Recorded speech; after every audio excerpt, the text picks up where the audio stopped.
Hi friends, this is Lakshman from Bhavishya skills. ఈరోజు మీకు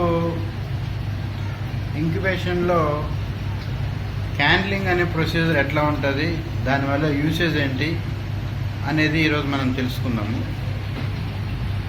so క్యాండ్లింగ్ చేయడానికి ఒక సెపరేట్ ఒక టార్చ్ లైట్ దొరుకుతుంది. ఇది అదండి, మీకు ఆన్లైన్లో అమెజాన్లో కానీ ఫ్లిప్కార్ట్లో కానీ దొరుకుతుంది. ఇది మీకు ఎగ్జాక్ట్ ఎగ్ మీద మీరు క్యాండ్లింగ్ చేయడానికి సరిపోతుంది. సో అసలు క్యాండ్లింగ్ అంటే ఏంటి, దానివల్ల బెనిఫిట్స్ ఏందో తెలుసుకుందాం. సో క్యాండ్లింగ్ చేసేటప్పుడు ఎప్పుడైనా సరే ఇంక్యుబేటర్ని ఇట్లా సెంటర్ చేసుకోండి. ఎగ్స్ అనేదాన్ని ఇట్లాగా ట్రేస్ని సెంటర్ చేయాలి. సెంటర్ చేసిన తర్వాత ఇంక్యుబేటర్ని ఆఫ్ చేసుకోండి. ఆఫ్ చేసుకున్న తర్వాత మీరు అసలు క్యాండ్లింగ్ అంటే ఏంటి, సో ఇట్లాంటి టార్చ్ని మనం ఎగ్ మీద ఇట్లాగ మనం ప్రొజెక్ట్ చేయాలి. సో చేసినప్పుడు ఏంటంటే ఎగ్ యొక్క హెల్త్ కండిషన్ ఎట్లా ఉన్నది, అది మీకు ఇంక్యుబేషన్ అవుతుందా లేకపోతే వేస్ట్ అవుతుందా అన్నదాన్ని తెలుసుకోవచ్చు. సో ఎట్లా తెలుసుకోవాలంటే ఎగ్ మీద మీరు ఇట్లాగా పెట్టండి. సో పెట్టినప్పుడు మీరు ఇక్కడ చూడండి, దాని యొక్క మూమెంట్స్ మీకు క్లియర్గా కనపడతాయి. సో మీరు ఇక్కడ చూడండి, ఎగ్ని మీరు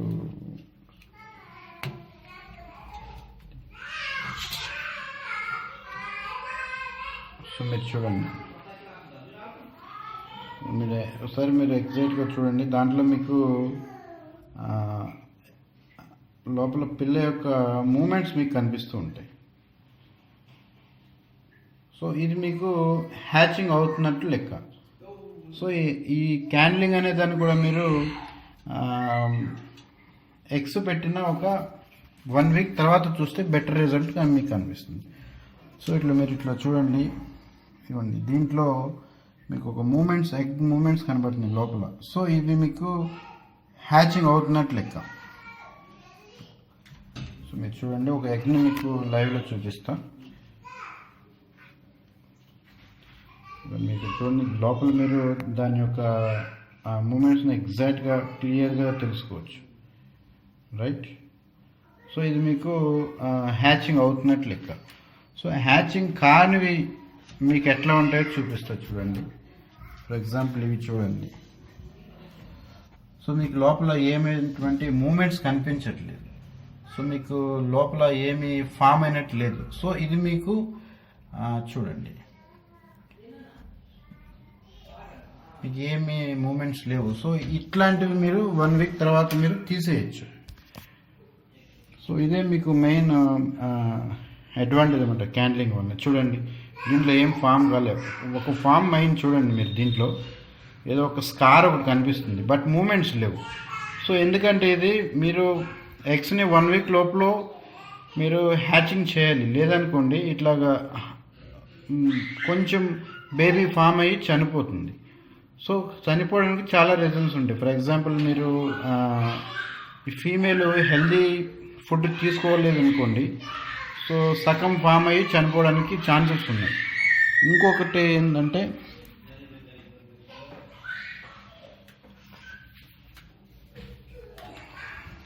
ఇది చూడండి, ఈ ఎగ్ని చూడండి. సో ఈ ఎగ్ చూడండి.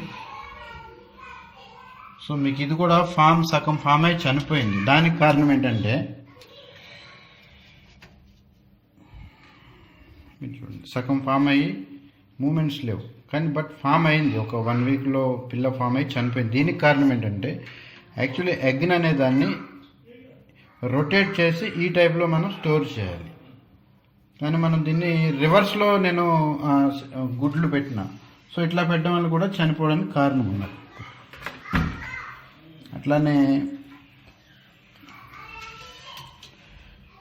చూడండి, ఇది చూసినారా, ఒక స్కార్ ఒకటి కనబడుతున్నది చూసినారా. సో ఇది లేట్గా ఇంక్యుబేషన్ చేయడం వల్ల చనిపోతుంది. అట్లానే ఇది ఇక్కడ చూడండి, మీకు లోపల ఏమీ ఫామ్ కాలే. ఇది చూడండి, ఒక స్కార్ ఒకటి వచ్చింది, చిన్న ఒక డాట్ లాగా వచ్చింది చూసినారా. సో ఇవేంటంటే ఒక 1 వీక్ దాటిపోయి ఒక 10 days అట్లా అయింది అనుకోండి, ఆ టైంలో మీరు ఇంక్యుబేట్ చేయడం వల్ల సో బయట ఉన్న టెంపరేచర్కి ఎగ్ హ్యాచింగ్ అయిపోతుంది, సగం చనిపోతుంది. అసలు ఏమీ ఫామ్ కాలేదు. సో మేబీ ఫీమేల్ మేల్తో కరెక్ట్గా క్రాసింగ్ కాకపోవడం వలన కూడా ఇట్లా అసలు ఏమీ ఫామ్ కావు, చనిపోతాయి.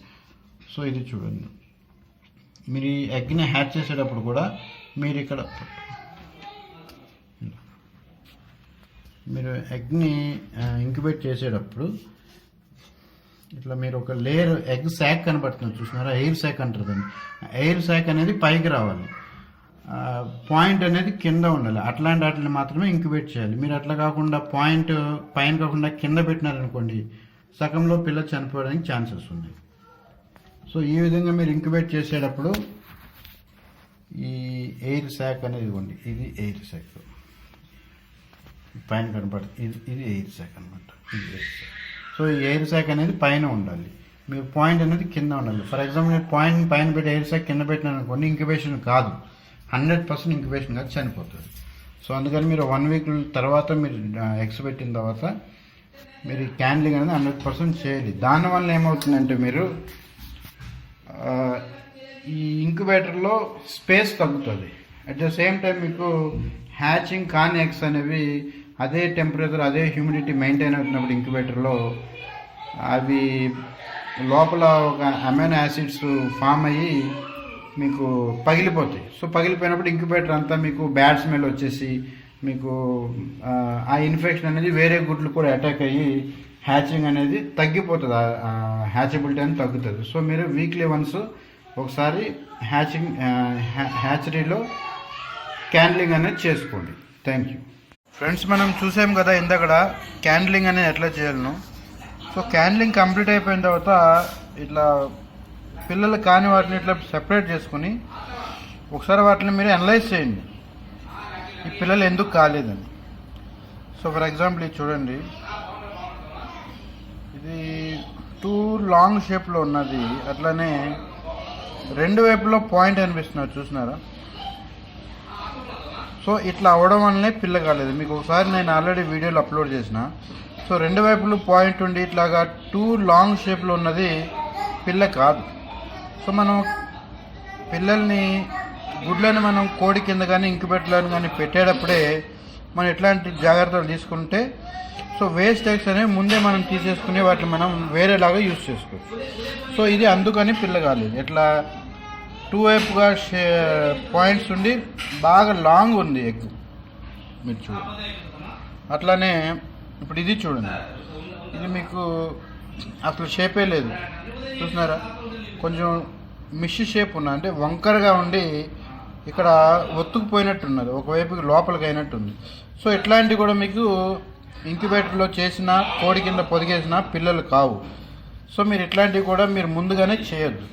సో ఇది మీకు ఎందుకు కాలేదంటే యాక్చువల్గా మన ఇది చూడండి ఇక్కడ పాయింట్ ఉన్నది.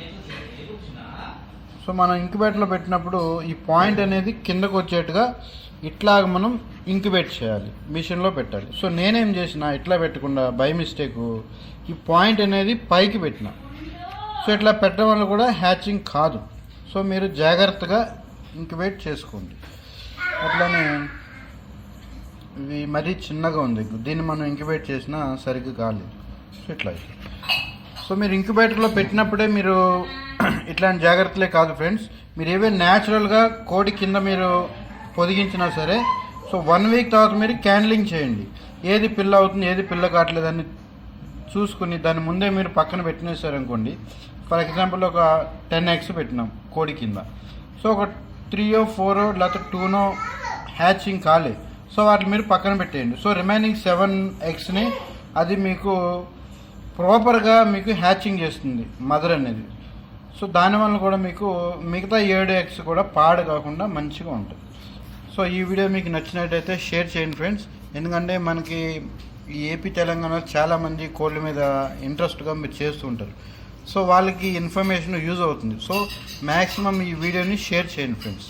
Thank you friends. మీరు చూసినారు కదా క్యాండ్లింగ్ అయిపోయిన తర్వాత అన్హ్యాచ్డ్ ఎగ్స్ని మనం ఇట్లా ఒక చోట కలెక్ట్ చేసి వీటిని మనం డైరెక్ట్గా కోడి పిల్లలకి బాయిల్ చేసి తినిపించచ్చు. కోడి పిల్లలు కానీ ఫీమేల్స్ కానీ పుంజులు కానీ తినిపించచ్చు.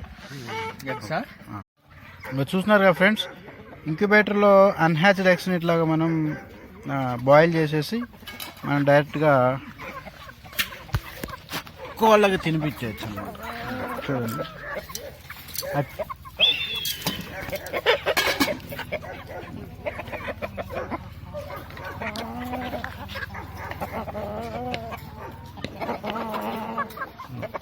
ఇట్లా మనం డైరెక్ట్గా బాయిల్ చేస్తున్నాం కదా, ఇవి అన్హ్యాచ్డ్ ఎగ్స్ అనమాట.